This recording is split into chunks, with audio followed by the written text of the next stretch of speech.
para sa lalaki at babae na pumapatol pa rin sa may asawa na. Sana una pa lang kung alam niyong may masasaktan at masisirang pamilya, dapat lumayo ka na. Sasabihin ng iba, malalim na ang pagmamahalan. Hindi naman katyan lalalim kung sa una pa lang umiwas ka sa taong yon. Alam mo namang may masasaktan ka sana, sa iba mo na lang ibahagi ang pagmamahal mo.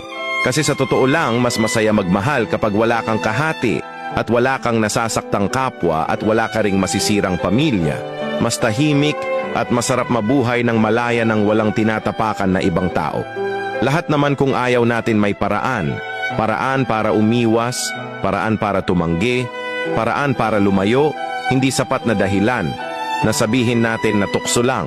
Di ko sinadya, nadala lang ako, kaya di ako nakaiwas. Una sa lahat-lahat nangyayari sa atin. Lahat sinasadya natin, may isip ka naman, may pakiramdam ka, may mata ka. Kaya imposible lahat ng ginagawa mo di mo sinasadya. Lahat nangyari di mo alam, napaka-imposible, di ba? Maging tapat sa lahat para maging maayos ang buhay at ang taong tapat at walang nilukong tao, masaya habang buhay.